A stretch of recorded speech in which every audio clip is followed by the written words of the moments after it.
Hello everyone, welcome to Balwinder live YouTube channel. आज हम discuss करेंगे सीएपीएफ 2023 के पेपर के बारे में, जिसके अंदर जितने भी मैथ रीजनिंग के क्वेश्चन आए उनका कंप्लीट एनालिसिस करेंगे।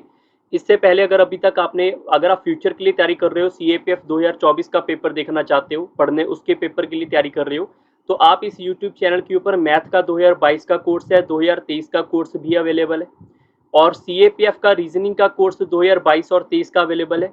सीएपीएफ के लास्ट 18 से 20 साल के प्रीवियस ईयर क्वेश्चन रीजनिंग के और मैथ के भी आपको यहाँ पे मिल जाएंगे, तो उनका बेनिफिट आप सारे बच्चे ले सकते हैं।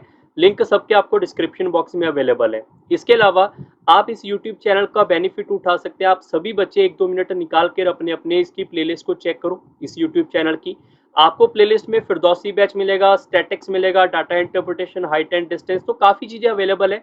जो भी आप पेपर की तैयारी करना चाहते हो, यहाँ से आप free of cost math reasoning के रिलेटेड यहाँ पे कर सकते हो। और भी आपको प्रीवियस ईयर क्वेश्चन यहाँ पे मिल जाएंगे।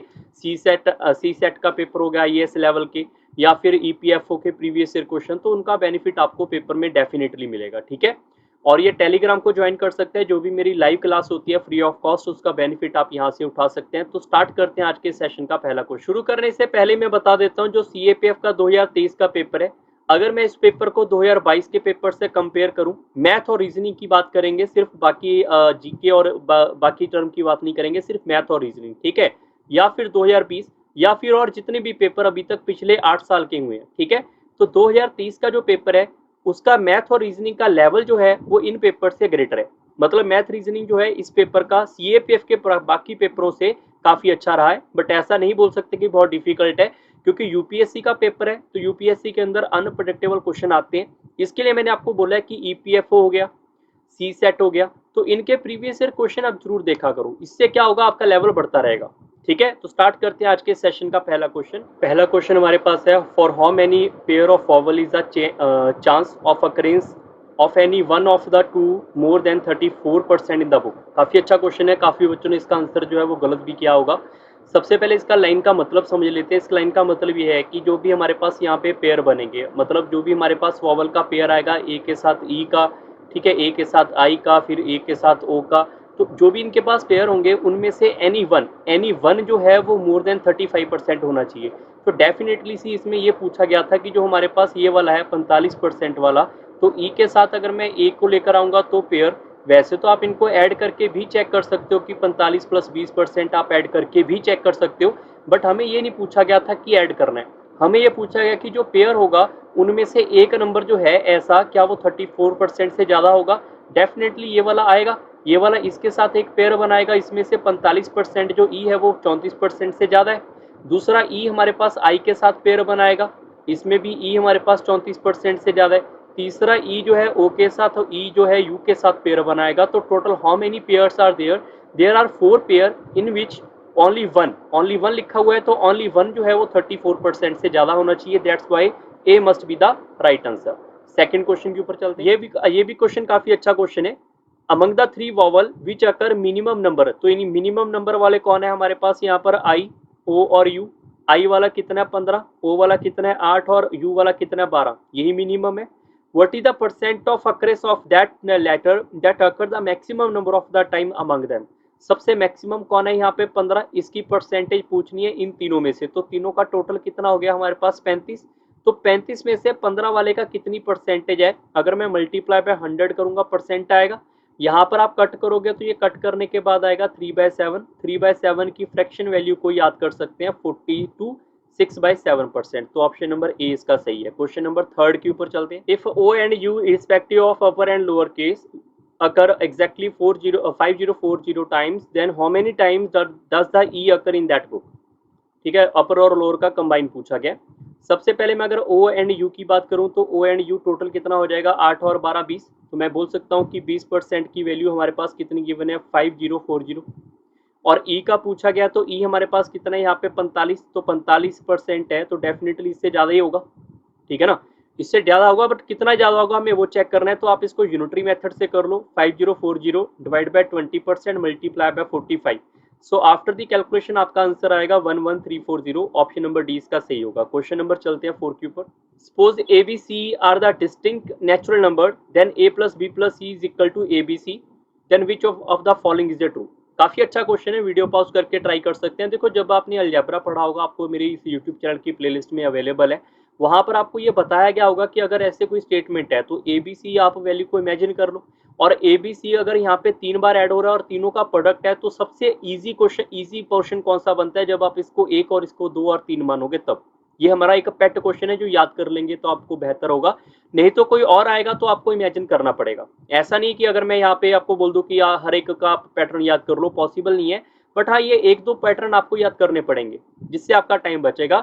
अगर इन तीनों को ऐड करेंगे तो आप चेक कर लो, क्या ये यहाँ पर ये 1 इंटू 2 इंटू 3 के बराबर आ रहा है, बिल्कुल ये 6 और 6 इसके बराबर आ रहा है, मतलब ये वैल्यू सही है। सबसे पहला बोला गया arithmetic mean of A B C is a natural number. What is the meaning of a arithmetic mean? Arithmetic mean is the sum of that number must be divided by the number. If there are total 3 number, we are going to divide with 3. So a plus b plus c, what is the number? 1 plus 2 plus 3, that is a 6. 6 divided by 3, which is equal to 2. That is a natural number. That's why option number A is a true.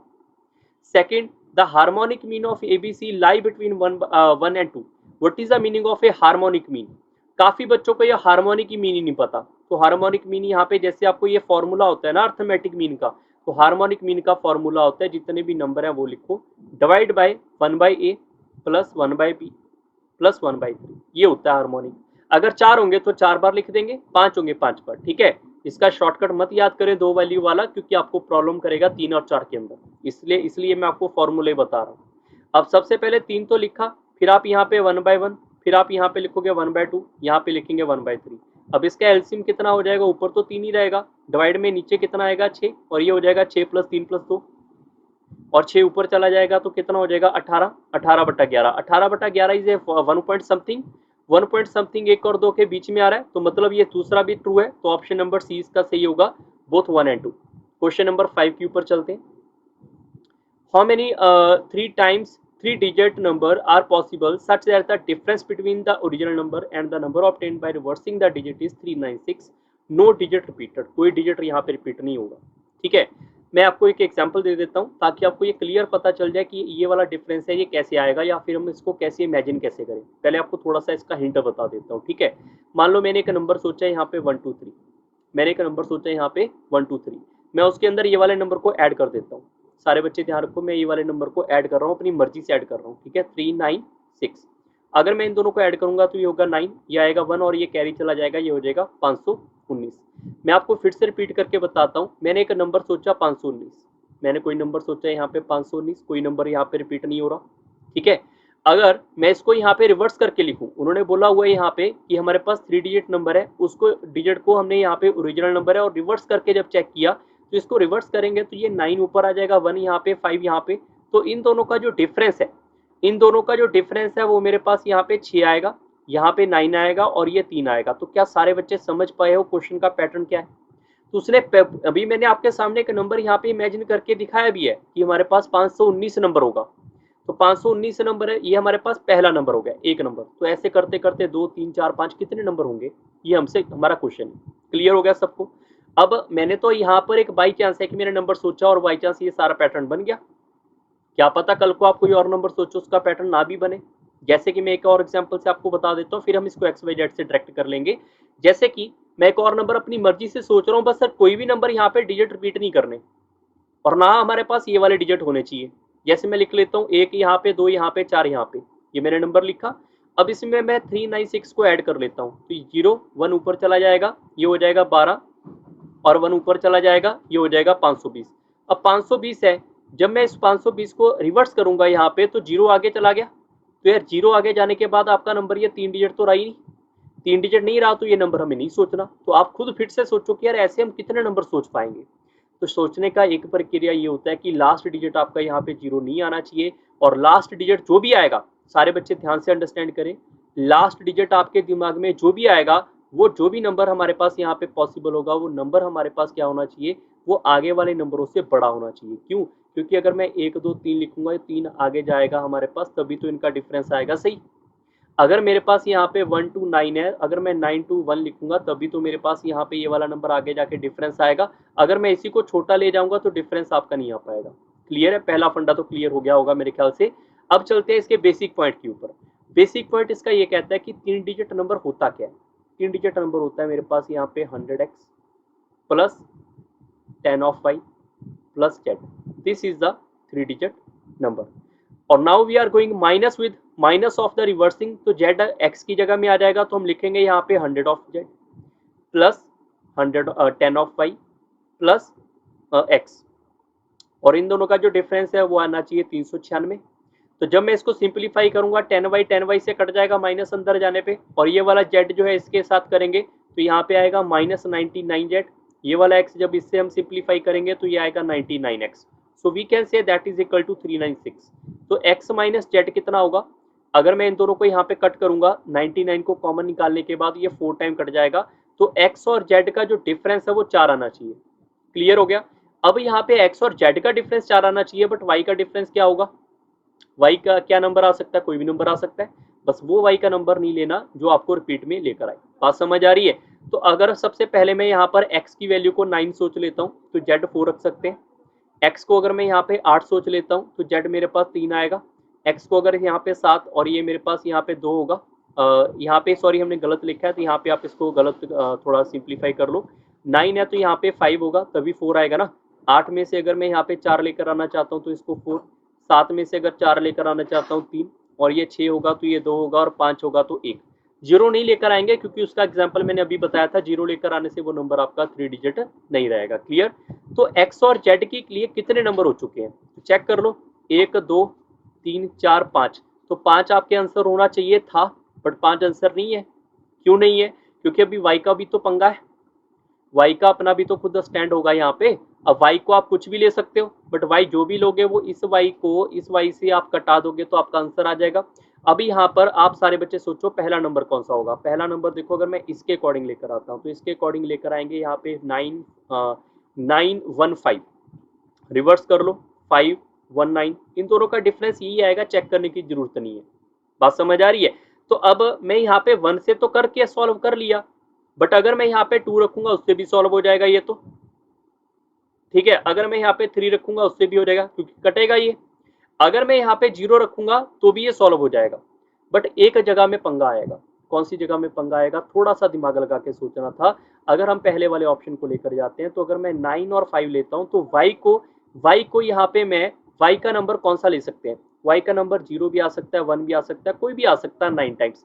But अगर मैंने 9 ही रख दिया तो ये digit repeat हो गया, तो digit repeat हमें नहीं करना। मतलब यहाँ पे ना तो 9 आ सकता है ना ही यहाँ पे 5 आ सकता है। तो y 0 से लेकर 9 में से टोटल 10 बंदे होते हैं, 10 यहाँ पे नंबर होते हैं। 10 में से अलावा आप 8 यहाँ पे कोई भी नंबर लगा सकते हैं। ऐसे ही 8 नंबर यहाँ पे आएंगे, ऐसे ही 8 नंबर यहाँ पे, और ऐसे ही 8 नंबर यहाँ पे, और ऐसे ही 8 नंबर यहाँ पे। तो कितने टोटल हो जाएंगे नंबर मेरे पास यहाँ पे 40। तो ये इस क्वेश्चन का सही उत्तर होगा option number D. Question number 6 के ऊपर चलते हैं। Car A takes 1 hour more than car B when travel at a speed of 60 km/h to cover the same fixed distance, some fixed distance. If a car A had double its speed, it could cover the distance 1 hour less than the car traveled by B, traveling at a 60 km/h. What is the original speed of the car A? A का speed नहीं पता हमें। इतना तो हर एक बच्चे को पता होगा कि यार अगर डिस्टेंस को डिवाइड बाय स्पीड करेंगे तो टाइम आएगा, ये तो हर एक को बच्चे को पता है। अगर मैं आपको ये बोलूं कि डिस्टेंस जो भी रहा होगा, अगर मैं ए की स्पीड से डिवाइड करूंगा तो उसका कुछ ना कुछ टाइम आएगा, और जो भी टाइम आएगा वो हमारे पास यहाँ पर कितना ज्यादा है, 1 घंटा ज्यादा है। तो 1 घंटा ज्यादा है तो मतलब इसको अगर मैं माइनस करूं डिस्टेंस से डिवाइड बाय बी की स्पीड से, तो मेरे पास यहाँ पर 1 घंटा आना चाहिए। क्यों, क्योंकि जिसका इतना टाइम था उतना इसका टाइम होना चाहिए था, बट 1 घंटे का डिफरेंस है यहाँ पे मेंशन्ड है। अगर मैं यहाँ पर आगे फिर से लिखूं कि डिस्टेंस से डिवाइड बाय ए वाला स्पीड अपनी डबल कर देता है, और जो डिस्टेंस बाय बी की स्पीड उतनी रहती है, तो यहाँ पर ए को 1 घंटा कम लगता है, मतलब इसको 1 घंटा ज्यादा लग रहा होगा। तो डेफिनेटली सी बात है हम इसको आगे लिखेंगे, इसको पीछे लिखेंगे, क्योंकि 1 घंटा इसको ज्यादा लगेगा ना यहाँ पे, तो यहाँ पर भी 1 घंटे का डिफरेंस आना चाहिए। क्लियर हो गया सब बच्चों को। आई होप सबको ये वाला फॉर्मेट जो है वो क्लियर हो चुका है। अगर ये क्लियर है तो दोनों की जगह में आपके पास 1-1 घंटा है, तो अगर दोनों के पास 1-1 घंटा है तो दोनों को बराबर कर सकते थे हम यहाँ पे डायरेक्ट। अगर डायरेक्ट हम बराबर कर सकते थे तो पहले इसको लिख लेते हैं यहाँ पे d by A minus D by 60, that must be equal to d by 60 minus D by 2a। इतना हम कर सकते हैं। अब अगर मैं ऊपर वाले पोर्शन से चेक करूं तो डी, तो यहाँ से देखो डी आपके पास यहाँ इधर वाले पोर्शन से अगर मैं कॉमन निकालूं ये एक हो जाएगा। ऐसे ही डी को मैं इधर से कट कॉमन निकाल लेता हूँ एक एक लिख के, तो डी वाला ये वाला पॉइंट इससे कट जाएगा प्रॉपरली। और जो ए वाला डाटा है उसको इधर ले आएंगे तो 1/a plus 1/2a that must be equal to 1/60। और ये माइनस में है तो इधर आके प्लस हो जाएगा 1/60। इतना क्लियर। अब हमें सिर्फ इसको सिंप्लीफाई करना है, आपका आंसर आएगा। ठीक है, सिंप्लीफाई डायरेक्ट मत करें, आप इसका एलसीएम ले, क्योंकि कई बार बच्चे यहाँ पे वैल्यू पुट करते हैं। यहाँ पे वैल्यू पुट नहीं करनी, वैल्यू आप यहाँ पे डायरेक्ट पुट करके आंसर ले सकते थे। अगर आपने लेना ही था आंसर यहाँ पे आप डायरेक्ट ऐसे कर सकते थे। ठीक है, अगर हम बात करें यहाँ पे, तो यहाँ से अगर मैं एलसीएम लूंगा तो एलसीएम इसका कितना हो जाएगा हमारे पास, यहाँ पे ट्वाइस ऑफ है, तो ए से कट जाएगा, ऊपर आ जाएगा 2 + 1। और इसको सिंप्लीफाई करेंगे तो ये हो जाएगा मेरे पास 1/30। इसको एलसीएम लेंगे ना, यहाँ पे 60 आएगा, ऊपर 1 + 1 2, तो यहाँ पर ये कट करेंगे 1 + 30 आएगा। अब यहाँ पे आप इसको कट करोगे, 15 बार हो गया, 15 को 3 से मल्टीप्लाई करेंगे तो ए की वैल्यू मेरे पास आ रही है 45। ये इस क्वेश्चन का सही उत्तर है। क्वेश्चन नंबर 7 के ऊपर चलते हैं। Suppose ABC are the 3 tap fixed to bottom of the tank, draining capacity is 1:2:3। When all the three of them are on it, take 1 hour to drain out the tank. If AC are on but B is off, then how much time in minute will it take to empty out the full tank? सबसे पहले अगर मैं बात करूं ABC की, तो उनकी capacity दे रखी है। तो आप हर एक बच्चे को याद होगा कैपेसिटी का मतलब क्या होता था। कैपेसिटी का मतलब क्या होता था, एफिशिएंसी होता है। और टोटल एफिशिएंसी कितनी है इनकी, 6। अगर 6 की एफिशिएंसी से, अगर मैं आपको बोलूं 6 की एफिशिएंसी से काम करना है तो 1 घंटे तक काम करेंगे। तो 1 घंटे को मैं यहाँ पे 60 मिनट लिख दूं, क्योंकि ऑप्शन आंसर आपके पास मिनट में पूछा गया ना। तो मैं अगर 6 को 60 मिनट काम करने के लिए बोल देता हूँ तो 360 यूनिट काम करेंगे। अब ये 360 यूनिट काम कौन करना चाहता है हमारे पास, यहाँ पर ए और सी। तो ए और सी की एफिशिएंसी है कितनी मेरे पास, 1 और 3 4। तो 4 की एफिशिएंसी से काम करवाना था, तो कितना टाइम लगेगा, 90 मिनट। ये इस क्वेश्चन का सही उत्तर है। क्वेश्चन नंबर 8 के ऊपर चलते हैं। Assume that the earth is a spherical ball of radius x kilometer with a smooth surface so that one can travel along any direction. If you have traveled from point P on earth's surface along the east direction a distance of pi x kilometer, which direction do you have to travel to turn to P so that the distance required to travel is minimum पूछा गया। ठीक है, सबसे वैसे मैं कह सकता हूँ ये आसान टाइप का क्वेश्चन था, बट अगर आपको थोड़ी सी इमेजिनेशन आती है तो, क्योंकि कई बार स्टूडेंट इमेजिन भी नहीं कर पाते पेपर में। थोड़ा ये बात मैं समझता हूँ कि प्रेशर की वजह से थोड़ा होता है कि यार पेपर जल्दी जल्दी खत्म हो जाए, या फिर ये क्वेश्चन के अंदर पता नहीं क्या ही होगा, तो हो सकता है किसी का दिमाग ना भी चलाओ। मान के चलते हैं हमारे पास एक स्फेरिकल एक स्ट्रक्चर है जो कि अर्थ का मैं बनाने की कोशिश कर रहा हूँ, ट्राई कर रहा हूँ कि आपको 3D फॉर्मेट पूरा का पूरा यहाँ पे समझ आए। ठीक है, अगर यहाँ पे हमारे पास P पॉइंट है, अगर यहाँ पे पॉइंट P है, मैं आप सब बच्चों को बोल देता हूँ कि चलो हमारे पास ये वाला पॉइंट है, ये पॉइंट P है, और पूरा का पूरा एक चक्कर लगा के यहाँ पे वापिस आ जाओ। तो पूरे के पूरे चक्कर लगाने को क्या बोलते हैं हम, सरकमफ्रेंस। और सरकमफ्रेंस क्या होता है मेरे पास यहाँ पे 2ir। 2ir रेडियस है, रेडियस इसमें कितना x, तो मैं लिखूंगा 2πx इज इक्वल टू 1। पूरा का पूरा एक स्ट्रक्चर, पूरा का पूरा एक सरकमफ्रेंस। ठीक है, अगर उसने ट्रेवल किया सिर्फ πx, तो πx के लिए उसने पूरा रेवोल्यूशन पूरा ट्रेवल किया होगा क्या, बिल्कुल भी नहीं। अगर 2πx करेगा तो एक बार उसका ट्रेवल होता है, पूरा का पूरा स्ट्रक्चर वापस P पे आ जाता है। अब वो सिर्फ यहाँ पे हाफ के ऊपर पहुंचा होगा, मतलब यहाँ पे उसने चलना शुरू किया, यहाँ से उसने इधर को चलना शुरू किया, यहाँ से आया और इसके बैक में चला गया यहाँ पर, और इसके बिल्कुल बैक पॉइंट पे यहाँ पे आके रुक गया। ठीक है, अभी उसने हाफ स्ट्रक्चर पूरा किया है, मतलब हाफ उसने अभी धरती को कवर किया है। अब वो वापिस आना चाहता है P के ऊपर, तो मिनिमम डिस्टेंस पूछा गया। अब आप सारे बच्चे खुद सोचो कि मिनिमम डायरेक्शन वो कहाँ से आ सकता है वापिस। एक तो ये हो गया कि यहाँ से वो पर्सन वापिस इसी डायरेक्शन में वापिस आ जाए, ये भी तो हो ही सकता है, ऐसा थोड़ी लिखा कि नहीं आ सकता, वापिस आ सकता है। दूसरा ये हो सकता है कि यहाँ से घूम के यहाँ पे वापिस आए। तीसरा ऊपर से ऐसे आ सकता है। चौथा नीचे से भी आ सकता है वो, बट आएगा कितना डिस्टेंस ट्रेवल करके, आएगा डिस्टेंस ट्रेवल करके अगर वो हाफ इधर से इधर जाएगा तो यहाँ से लेकर यहाँ तक अगर ऊपर से भी लेकर आओगे तो भी वो हाफ ही स्ट्रक्चर ऊपर से आएगा, या फिर आप इधर से लेकर आओगे तो हाफ ही सर्कल यहाँ से आएगा। तो हाफ डायरेक्शन आएगा, किसी भी डायरेक्शन में फॉलो करके आप उसको लेकर आ सकते हो। करेक्ट आंसर आपका डी रहेगा, डिस्टेंस उस हर कंडीशन में सेम रहेगा। अंडरस्टैंड। और ऐसा नहीं कि यही 4 डायरेक्शन है, 5वीं डायरेक्शन आप इससे इधर से भी लेकर आ सकते थे, आप इसको यहाँ से ऐसे भी लेकर आ सकते थे। क्वेश्चन नंबर 9 के ऊपर चलते हैं। If x and y are the 2 digit prime number, such that y is obtained from xy interchanging its digit and x minus y is 36, then find the value of x and y. So we can let x is equal to 10x, 10x नहीं लेते हम, यहाँ पे a ले लेते हैं 10a plus b, क्योंकि x y तो पहले ही हमारे पास है। और इसके अलावा जो y है, y इसको रिवर्स करके बनाएंगे, तो बोल सकते हैं 10b प्लस a, ये बना सकते हैं। फिर अगर मैं इनको बोलूँ यहाँ पे x माइनस वाई करना है, तो x मैंने यहाँ पे लिखा 10a प्लस b, y मेरे पास आ जाएगा यहाँ पे 10b minus a plus a, sorry ठीक है, माइनस अंदर जाके यहाँ पे प्लस को माइनस में कन्वर्ट करेगा। इन दोनों का डिफरेंस है 36। Now simplify that, so we can say 9a minus b is equal to 36। ये कट जाएगा तो a माइनस b कितना आएगा, 4 आएगा। a माइनस b कितना आएगा, 4। अब या तो आप याद कर लो कि ये 4 कैसे आया, कैसे मैंने बनाया, या फिर इसका एक शॉर्टकट है। शॉर्टकट ये है कि कोई भी नंबर सोच लो जो आपके दिमाग में आ रहा है। जैसे मैंने सोचा 1 एंड 2, यहाँ पे प्राइम सोचा हुआ है, प्राइम लिखा है, प्राइम बाद में सोचेंगे, पहले 1 और 2 सोच लेते हैं। इनके आपस में गैप कितना आया, 1 आया। 2 एंड 1 के आपस में गैप कितना आएगा, 1 आएगा। अगर मैं इसको रिवर्स करके लिखूंगा तो इनका डिफरेंस 9 आएगा। मैं एक और एग्जाम्पल दे देता हूँ, 25, इनको रिवर्स करके लिखेंगे 52 आएगा। इनका आपको जो डिफरेंस आएगा 27 आएगा। कब, जब 2 एंड 3 के बीच में गैप 3 होगा तब। तो हम ये बोल सकते हैं कि 1 के लिए यहाँ पे 9 वैल्यू है, तो 3 के लिए 27 होगी, 2 के लिए 18 होगी। कौन सी, इनके आपस के गैप की। ऐसे ही अगर 1 की वैल्यू 9 है तो हमें यहाँ पे 36 लेकर आना होगा। तो अगर 1 के लिए 9 है तो बताओ किसके लिए वैल्यू 36 होगी, तो आप बोलोगे 4 के लिए 36 होगी वैल्यू। और ये 4 वही है जो हमने अभी अभी सॉल्व करके निकाला था, ठीक है ना। तो मैं ये बोल सकता हूँ हमारे पास जो भी नंबर रहा होगा यहाँ पे x और y, जो भी नंबर रहे होंगे, जो भी मेरे पास 2 डिजिट नंबर होगा, उनके बीच में गैप कितना आएगा, 4। हम इसको देखकर ही पढ़ के यहाँ पे सीधा सोच सकते थे अगर ये शॉर्टकट पता है तो। अगर मैं बात करूँ यहाँ पे नंबर की, तो आप कोई भी नंबर सोचो, तो मैं अभी नंबर सोच लेता हूँ 37, और इनको आप सोचोगे 73, क्योंकि दोनों यही प्राइम नंबर आएंगे। बाकी एक के साथ आप कोई भी नंबर सोच लो, एक के साथ यहाँ पे 13 प्राइम नंबर होता है, बट इनके बीच में गैप 2 आ रहा है, तो 2 के लिए रिवर्स करके 18 आएगा, हमें 36 चाहिए, तो ये आपका आंसर नहीं लेकर आएगा। जैसे 23, ये भी नहीं लेकर आएगा। 29, 92 हो जाएगा रिवर्स करके, ये भी नहीं आएगा। तो इसका मतलब यही नंबर आपके पास है। फिर भी दिमाग में आएगा सर यहाँ पर तो x माइनस वाई जो है वो 36 आना चाहिए, बट अगर मैं 37 माइनस 73 करूंगा तो माइनस 36 आएगा।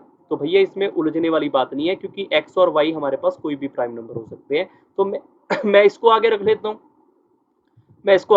हूँ, इसको यहाँ पे पीछे कर लेते हैं, कोई दिक्कत नहीं है। अगर मैं अब यहाँ पे x माइनस वाई करूंगा तो आपको पता चलेगा 36 आ रहा है।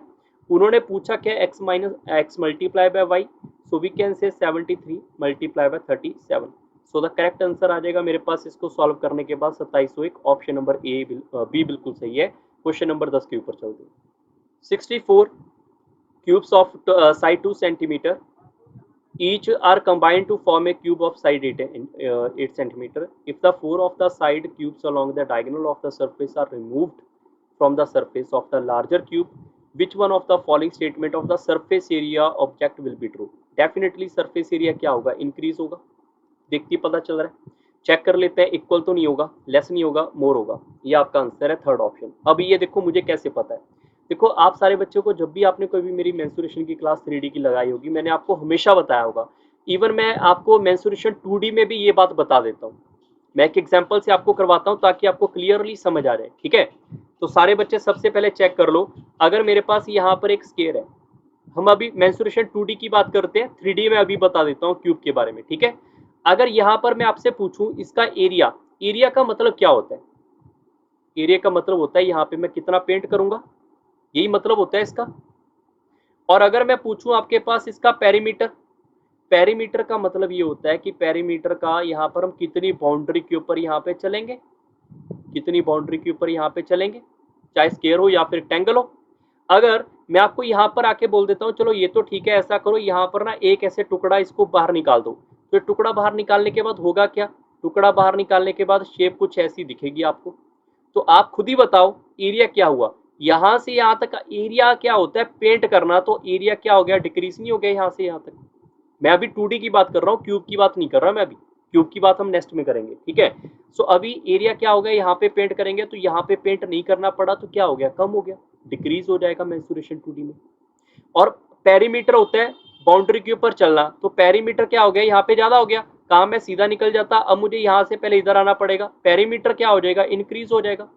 तो 2D के अंदर पेरीमीटर इंक्रीज होता है, एरिया डिक्रीज होता है, ऐसे ही होता है कुछ 3D के अंदर। 3D में उल्टा केस हो जाएगा। अगर हम यहाँ पे क्यूब की बात करें, क्यूब कुछ ऐसा होता है, सिर्फ एग्जाम्पल समझनी है आपको, इजिली इसको सॉल्व करने की कोई जरूरत नहीं है, ठीक है। ऐसा कुछ होता है, मान के चलो यही पॉइंट आपके सामने में यहाँ पे फिर से एक बार बना लेता हूँ। मान के चलो ये हमारे पास बड़े वाला क्यूब है, जो उन्होंने बोला है ना छोटा छोटा क्यूब को मर्ज करके बना लो, ये वो चीजें, हमने बड़ा क्यूब की बात कर रहे हैं। ये दोनों बड़ी क्यूब ही है, अभी दोनों बड़ी हैं। तो मैं क्या करता हूँ, यहाँ पे अपनी मर्जी से इसमें से कोई ना, यहाँ पे छोटे छोटे डायगोनल में से पॉइंट हटा देता हूँ, कहीं से भी हटा दो कोई दिक्कत नहीं है। मैं ऐसा करता हूँ, यहाँ पर से ये वाला पॉइंट हटा देता हूँ। सारे बच्चे इमेजिन करने की यहाँ पे कोशिश करना, ये वाला मैंने पॉइंट हटा दिया बाहर। तो हमारे पास सरफेस एरिया क्या होता है, सरफेस एरिया होता है पेंट करना। मैं अगर यहाँ पे पेंट करूंगा, राइट में करूंगा, नीचे यहाँ पे सभी में पेंट करूंगा। अगर मैं इस यहाँ पे इस टुकड़े को बाहर निकालूंगा, जैसे मैं आपको एग्जाम्पल वाइज बताता हूँ फिर से इसको करके, यहाँ पे अगर मैं इसको यहाँ पे ऐसे, मैं इसको थोड़ा 3D ड्रॉ करने की कोशिश करूंगा ताकि हम सोच पाए। ये वाला टुकड़ा है, अगर मैं इस टुकड़े को बाहर निकालूंगा तो यहाँ पर भी पेंट करना पड़ेगा ना, इसके जो फेस यहाँ पे बनेंगे। तो इससे क्या होगा, इससे ये वाला फेस जो हो जाएगा वो हमारे पास क्या हो जाएगा, बढ़ जाएगा। हमें यहाँ पे पेंट ज्यादा करना पड़ेगा, ज्यादा करना पड़ेगा तो सरफेस एरिया इंक्रीज होगा। इसी का उल्टा केस में आपको वॉल्यूम की बात बताता हूँ। वॉल्यूम होता है कैपेसिटी। अगर हम यहाँ पे टुकड़ा बाहर निकाल देंगे तो वॉल्यूम क्या हो जाएगी, डिक्रीज हो जाएगी। क्लियर। क्वेश्चन नंबर 11 के ऊपर चलते हैं। Pointing toward a photographer, Mr. Ajit said, she is my father's wife, son's only sister. What is the relation between the person in the photograph with Ajit? इसके लिए थोड़ा सा बेसिक आना चाहिए। बेसिक क्या होगा, जैसे आपके पास यहाँ पे माई लिखा है, ठीक है, इसका मतलब pointing to a photograph, mister Ajit ने बोला है माई, तो यहाँ पर अजीत की अपनी बात कर रहे हैं। अजीत बोलते हैं माई फादर। माई फादर मतलब एक वर्टिकल लाइन, फादर के लिए हम यहाँ पे बॉक्स बनाएंगे, डब्बे का मतलब होगा मेल, ठीक है। My father's wife, my father's wife मतलब इसकी यहाँ पे शादी, शादी के लिए डबल लाइन। और यहाँ पे ये जो हमारे पास यहाँ पे जिससे शादी हुई है उसका सन, उसका सन यहाँ पे जो होगा, सारे बच्चे ध्यान रखो, इसका सन ये खुद भी हो सकता है, इसका सन हमारे पास ये खुद भी हो सकता है। और यहाँ पे ऐसा भी तो हो सकता है कि इसका कोई और भी तो सन हो सकता है रैंडमली, जरूरी थोड़ा खुद ही हो। उस सन की एक लौती सिस्टर, इस सन की अगर लौती सिस्टर लेंगे तो हमारे पास ऐसा आएगा, इस सन की एक लौती सिस्टर लेंगे तो ऐसा आएगा। उसने पूछा कि फोटोग्राफ में कौन था। पहली बात तो फोटोग्राफ में यहाँ पे शी लिखा हुआ है तो वहां से पता चल जाएगा फीमेल है, लास्ट में लिखा हुआ है सिस्टर, वहां से पता चल जाएगा फीमेल है। अगर हम यहाँ से भी चेक करेंगे तो देखो, फोटो अजीत ने अगर फोटोग्राफ को चेक करना है तो ये सिंगल लाइन है, सिंगल लाइन के अंदर ब्रदर सिस्टर होते हैं। अगर यहाँ से आप चेक करोगे तो भी सिस्टर है, यहाँ से चेक करोगे तो भी सिस्टर है, तो ऑप्शन नंबर डी इसका सही है। क्वेश्चन नंबर 12 के ऊपर चलते हैं। Three circle of radius 5 centimeter each touch each other. If the point of contact are PQR, then the area of the triangle PQR. काफी इजी क्वेश्चन है, बट मैं चाहता हूँ, मैं ये समझता हूँ कि CAPF के अंदर ऐसे क्वेश्चन नहीं करवाएंगे, ठीक है ना। उसका रीजन आप सभी बच्चों को पता है, मैंने स्टार्टिंग में बताया, इस पेपर का लेवल थोड़ा सा अलग है बाकी पेपर के मुकाबले में, बट ये काफी आसान क्वेश्चन है। अगर आप मेंसुरेशन 2D का थोड़ा सा भी जानते हैं तो कर लेंगे। मान के चलना ये तीनों के तीनों हमारे पास क्या कौन से हैं, 5 सेंटीमीटर रेडियस के ईच है, मतलब इसका यहाँ से यहाँ तक का रेडियस 5 है, तो यहाँ से यहाँ तक का रेडियस भी 5 होगा, यहाँ से यहाँ तक का 5 रेडियस होगा, ठीक है, और यहाँ से यहाँ तक का 5 रेडियस होगा। कई बार क्या होता है, बच्चे ये सोच लेते हैं कि ये PQR है, ये PQR नहीं है, पॉइंट ऑफ कंटेक्ट PQR है।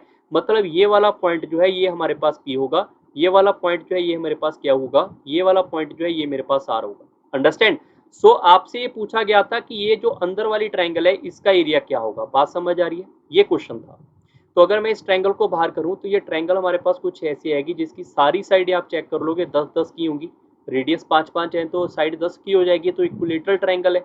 तो इक्विलेटरल ट्रायंगल का एरिया क्या होता है, इक्विलेटरल ट्रायंगल का एरिया होता है √3/4 इंटू साइड का स्क्वायर। साइड कितनी है इसकी 10, तो 10 का स्क्वायर। और हमारे पास जो अंदर वाली ट्रायंगल है वो इसके ऐसे मिड पॉइंट को मिलकर ही बन रही है। यहाँ पे मिड पॉइंट कैसे, क्योंकि ये 5-5 का रेडियस है तो definitely that is a mid point. तो मिड पॉइंट जो भी हमारे पास आएगा इक्विलेटरल ट्रायंगल का, वो इसको 4 हिस्सों में बराबर बांट देगा। मतलब ये जो भी एरिया होगा इसको अगर मैं डिवाइड बाय 4 करूंगा तो एक ट्रायंगल का एरिया आएगा, वो बीच वाले का ले लो, चाहे इसका ले लो, चाहे इसको, आपकी मर्जी है। हमसे बीच वाले का पूछा है तो आपका आंसर वही होगा। सिंप्लीफाई कर लेते हैं, यहाँ पर आ जाएगा 25, 25 को आप 100 है तो एक बार चेक कर लेते हैं, यहाँ पे √3, यहाँ पर ये कट जाएगा, टोटल हमारे पास 25, तो √3 इंटू 25 डिवाइड बाय 4। तो ऑप्शन नंबर हमारे पास बी आ रहा है, बी इसका सही उत्तर है। क्लियर। क्वेश्चन नंबर चलते हैं 13 के ऊपर। The right angle triangle ABC such that angle B is a 90 degree and D is fixed on BC. सबसे पहले मैं यहाँ पे ट्रायंगल बना लेता हूँ। हमारे पास ए पॉइंट ये रहेगा, बी पॉइंट ये रहेगा और सी पॉइंट ये, और जो एंगल बी है वो हमारे पास इस क्वेश्चन में गिवन है 90 डिग्री, मतलब ये राइट एंगल ट्रायंगल होगा। ठीक है। और जो डी पॉइंट है वो हमारे पास बीसी के ऊपर यहाँ पे कहीं पे होगा, ये हमारे पास डी पॉइंट है। और जो बीच वाली ट्रायंगल है उसको मैं बाहर यहाँ पे डिनोट कर देता हूँ। सब बच्चों को ये समझना होगा कि ऐसा मैं यहाँ पे क्यों बना रहा हूँ, क्योंकि आपको समझने में थोड़ी इजी होगा। जो हमारे पास ये वाली ट्रायंगल है ना ए बी डी, हमने उसको साइड में बना लिया। क्लियर। और बीसी के ऊपर हमने डी पॉइंट बनाया। आगे लिखा हुआ है जो ए बी और बी सी है इनकी रेशियो एम और एन गिवन है, मतलब ए बी की वैल्यू अगर एम है तो बी सी की वैल्यू हमारे पास एन होगी। ए बी की वैल्यू अगर एम है तो बी डी का हमें यहाँ पे नहीं पता। ठीक है। आगे लिखा हुआ है ट्रायंगल एबीसी और एबीडी, जो ए हमारे पास एरिया है तो इनके एरिया की रेशियो क्या होगी। सबसे पहले आगे बढ़ने से पहले हम सिर्फ इतना अगर मैं आपको सब बच्चों को बता देता हूं कि हमारे पास ये वाली ट्रायंगल एबीसी है, ये वाली ट्रायंगल एबीडी है। दोनों इन्होंने क्वेश्चन में सिमिलैरिटी इन्होंने दे रखी है। अगर दे रखी है तो इसका आंसर क्या होगा, जो भी हमारे पास यहाँ पे साइड होगी, साइड के स्क्वायर के बराबर जो होता है, साइड जो भी हमारे पास साइड होगी उनका स्क्वायर की रेशो जो होगी वो एरिया की रेशो कहलाती है। कब, जब सिमिलैरिटी होती है तब। तो इसका आंसर बिना सोचे समझे हम ये मार्क कर सकते थे। हो सकता है किसी बच्चे के दिमाग में ये आ सकता है कि सर ये भी तो आंसर हो सकता है, आपके दिमाग में भी हो सकता है, बट अगर आप इसको डायग्राम बनाओगे, ये एन है और हमारे पास ये डाटा नहीं पता, तो ये माइनस होके कोई वैल्यू माइनस वाली होनी चाहिए थी, वैल्यू बढ़ेगी नहीं, तो ये eliminated. That's why B is the right answer. But पंगा वो है कि ये आया कैसे, वो मैं अब बता देता हूँ। ठीक है। वैसे अगर आप सीएपीएफ की फ्यूचर के लिए तैयारी कर रहे हो 2024-25 के पेपर के लिए, तो आप सारे बच्चे ये वाले क्वेश्चन कर लेना, क्योंकि अगर मैं आपको 2022-21 या पिछले 18 साल के पेपर का रिव्यू बताऊं सीएपीएफ का, तो उसमें सिमिलैरिटी का क्वेश्चन कोई नहीं आया हुआ। तो आपको लेवल अपना बढ़ाने के लिए सीडीएस का हायर मैथ है, सारे के सारे टॉपिक ऐसे वाले मैंने करवा रखे हैं, उस प्लेलिस्ट में जाके आप चेकआउट कर सकते हैं सीडीएस के। बट सीएपीएफ के अंदर ये क्वेश्चन बिल्कुल अनप्रेडिक्टेबल है। यूपीएससी के अंदर पहले 8 से पहले ऐसा क्वेश्चन कोई नहीं आया हुआ। ठीक है। सो आगे बढ़ते हैं। अभी यहाँ पर अगर एंगल ए बी हमारे पास 90 है तो यहाँ पर एंगल बी हमारे पास 90, ये तो क्लियर है। अब सारे बच्चे खुद सोचो कि जो एंगल मेरे पास ये वाला है, इसको आप नाम दे देते हैं यहाँ पे एक्स का। ठीक है। तो क्या एंगल डी भी मेरे पास एक्स होगा। अब आप सब बच्चों को पता ही एंगल अगर एक्स है तो डेफिनेटली अगर मैं इसको यहाँ पे ड्रॉ करूंगा तो एक्स से ये एंगल अलग होगा, ये तो कन्फर्म है। मतलब ये एंगल हमारे पास एक्स नहीं होगा, ये एंगल कोई और होगा, हमें नहीं पता। क्लियर। बट अगर आपके पास ये एंगल 90 डिग्री है तो ये तो कंफर्म हो गया ना कि अगर एक एंगल 90 डिग्री है तो एंगल ए और सी का सम भी 90 होगा, तभी 180 डिग्री बनेगा। अगर ये मेरे पास एक्स है तो मैं इस एंगल को यहाँ से यहाँ तक ले सकता हूँ कि ये मेरे पास यहाँ पे वाई होगा। बात समझ आ रही है सबको। ये वाला एंगल मेरे पास यहाँ पे वाई होगा, इतना क्लियर। अगर ये वाला एंगल मेरे पास यहाँ पे वाई आ चुका है तो ये वाले एंगल को भी मैं यहाँ पे वाई लिख लूँ। क्यों? क्योंकि ये वाला एंगल यहाँ पे एक्स लिखा जा सकता है। अब पंगा ये आता है आपके दिमाग में ये होगा कि सर ये आपने अपनी मर्जी से कैसे डिनोट कर दिया कि इसके बराबरी होगा, है ना। आपके दिमाग में ये आएगा ना, यहाँ पर मैंने एक्स है, मैंने इसको उठा के ये वाले एंगल को मैंने एक्स क्यू मान लिया। ये वाला जो छोटा एंगल है, ये छोटू राम जो है यहाँ पे, ये वाला ये मैंने एक्स क्यू मान लिया। क्योंकि आपको ये समझना होगा, पहली बार तो सिमिलैरिटी दे रखा था, तो इसके अंदर एंगल बी जो है वो इसके एंगल बी के बराबर होगा। इसके अंदर ए बी की साइड जो है वो इस ए बी की साइड के बराबर होगी। तो अगर एक साइड एक एंगल बराबर है तो या तो तीसरा एंगल बराबर होना चाहिए था या फिर तीसरी साइड बराबर होनी चाहिए थी। तो साइड से हमें यहाँ पे बराबर का कोई रिलेशन नहीं मिलेगा। ये तो डेफिनेटली ए सी से ए डी छोटा होगा और यहाँ पे बी सी से बी डी छोटा होगा, ये तो कन्फर्म पता है। बट हम एंगल को ही बराबर कर सकते थे, तो इसका मतलब जो एंगल इसमें सी है वो इसमें एंगल ए होगा। बात समझ आ रही है। मैंने अपनी मर्जी से ये वाला एंगल इसके बराबर किया है यहाँ पे। क्लियर। आई होप सबको इतना सा फॉर्मेट जो है वो समझ आया होगा। अगर ये समझ आया हुआ है तो अब हम चलते हैं रिलेशन के ऊपर। रिलेशन इन्होंने पहले दे रखा है एबीसी। तो आप सारे बच्चे एबीसी के अंदर देखो, ध्यान से समझना होगा। सारे बच्चे एबीसी के अंदर एंगल वाई को उठा लो। एंगल वाई की ओपोजिट कौन सी साइड आपको दिख रही है? इसकी ओपोजिट वाली साइड आपको यहाँ पे बीसी दिख रही है। BC is equal to N. तो मैं यहाँ पर इसको लिखूंगा यहाँ पे एन नहीं, एन का स्क्वायर, क्योंकि सिमिलैरिटी के अंदर साइड का स्क्वायर हमारा एरिया की रेशियो लेकर आता है। तो मैं यहाँ पे सारे बच्चों को रिपीट करवा रहा हूँ कि एबीसी जो है उसके अंदर एंगल वाई की ओपोजिट मैंने ये उठाया, तो उसका मैंने एन का स्क्वायर लिखूंगा। ऐसे ही अगर ए बी डी उठाओगे, अगर आप यहाँ पर ए बी डी उठाओगे तो y के ऑपोजिट कौन सा आएगा? m का स्क्वायर। वो मैंने यहाँ पे लिखा, ये इस क्वेश्चन का सही उत्तर option number B. Question number चलते हैं अभी 14 के ऊपर। On a large ground, there is a straight, tall, vertical wall of length 28 meter. A got is tied to a point on the ground which is at the middle of the wall using a rope. If the length of the rope is 21 meter, what is the area of region around the wall that the goat can access?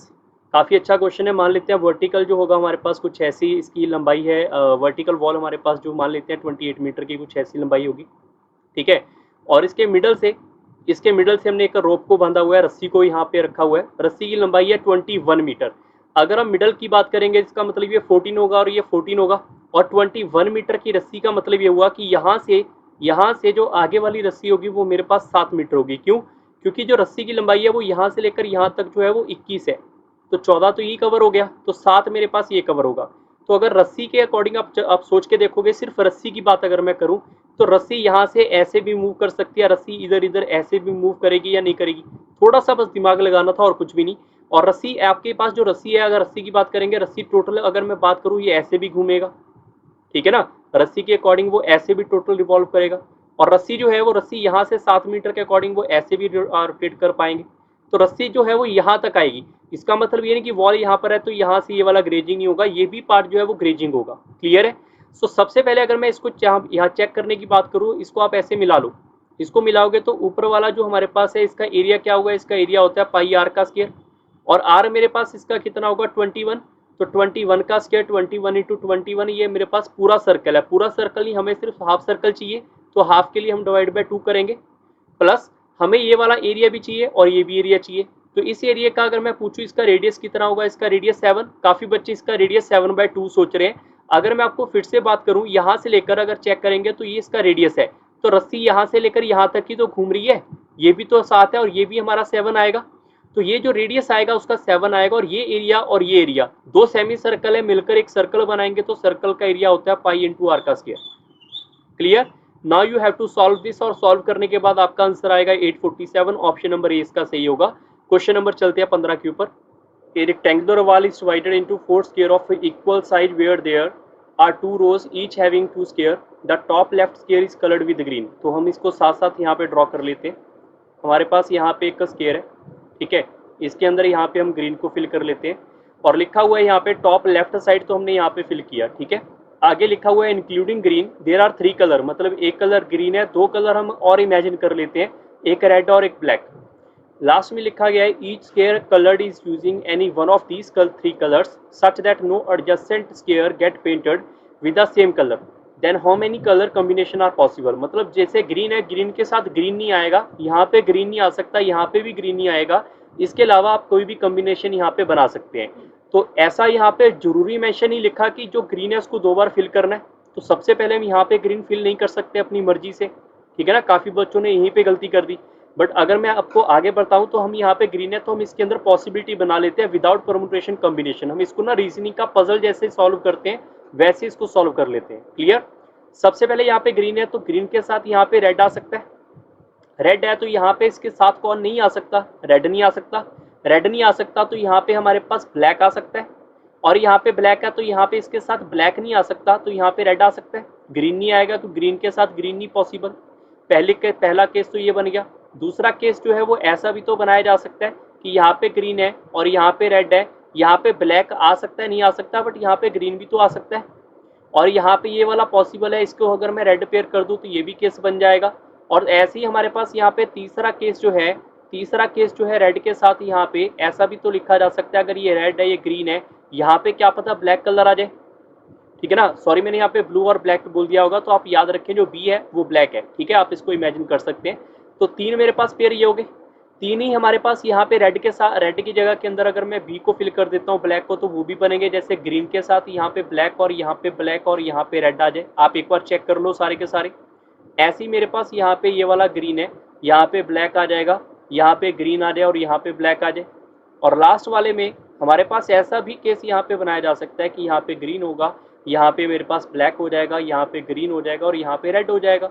तो there are total 6 possibilities, so that's why हमारे पास ये C option आपका सही होगा। Clear? I hope आपको आज का सेशन समझ आया होगा। बाकी आप सारे बच्चे इस प्लेलिस्ट का बेनिफिट आप यहाँ से उठा सकते हैं अच्छे तरीके से। अगर आप फ्यूचर के लिए तैयारी कर रहे हो सीएपीएफ 2024-25 के लिए, तो इसमें आपको 20 साल के सीएपीएफ के प्रीवियस ईयर क्वेश्चंस अवेलेबल हैं। मैथ रीजनिंग का बेसिक आपको यहाँ पे मिल जाएगा, कोर्स अवेलेबल है, इनकी पीडीएफ भी अवेलेबल है सारी की सारी, और सारे के सारे कोर्स फ्री ऑफ कॉस्ट हैं, तो इनका बेनिफिट आप उठा सकते हैं। इसके अलावा इस प्लेलिस्ट में आपको यूपीएससी सीसेट के प्रीवियस ईयर क्वेश्चन, ईपीएफओ के प्रीवियस ईयर क्वेश्चंस, ठीक है, ऐसे आपको काफी इसके अंदर प्रीवियस ईयर क्वेश्चन मिल जाएंगे, जिसका बेनिफिट आपको पेपर में मिलेगा। क्लियर? तो जल्दी मिलेंगे नेक्स्ट सेशन के अंदर, लाइव सेशंस के अंदर। So bye bye, take care and thank you everyone.